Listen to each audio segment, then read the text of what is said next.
ذرا تصور کیجئے، مدینہ منورہ کی پرسکون فضا، سادگی سے بنی ہوئی مسجد، صحابہ کرام رضی اللہ عنہم حلقہ بنائے بیٹھے ہیں اور درمیان میں رحمت عالم حضرت محمد صلی اللہ علیہ وسلم تشریف فرما ہے۔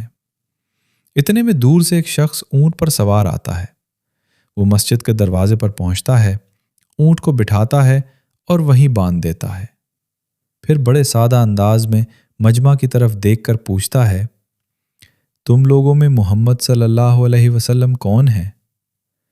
صحابہ کرام رضی اللہ عنہم عرض کرتے ہیں، یہ سفید رنگ والے بزرگ جو تکیہ لگائے تشریف فرما ہے، یہی اللہ کے رسول صلی اللہ علیہ وسلم ہیں۔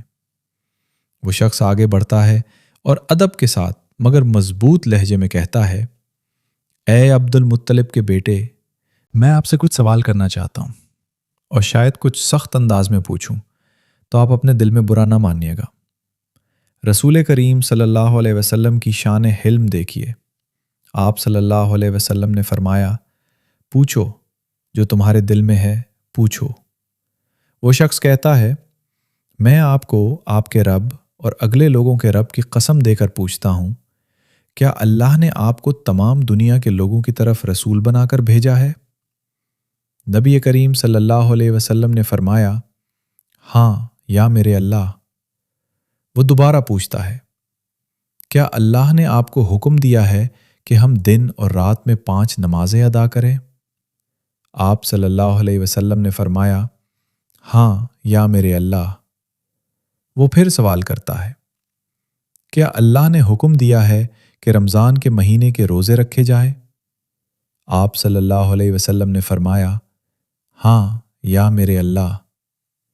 پھر پوچھا، کیا اللہ نے یہ بھی حکم دیا ہے کہ مالدار لوگوں سے زکوٰۃ لے کر غریبوں میں تقسیم کی جائے؟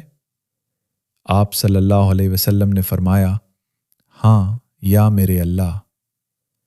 یہ سن کر وہ شخص کھڑا ہو گیا اور ایمان سے لبریز آواز میں کہنے لگا، میں گواہی دیتا ہوں کہ جو کچھ آپ صلی اللہ علیہ وسلم اپنے رب کی طرف سے لائے ہیں وہ سب حق ہے۔ میں ان سب پر ایمان لایا اور میں اپنی قوم کا نمائندہ بن کر آیا ہوں۔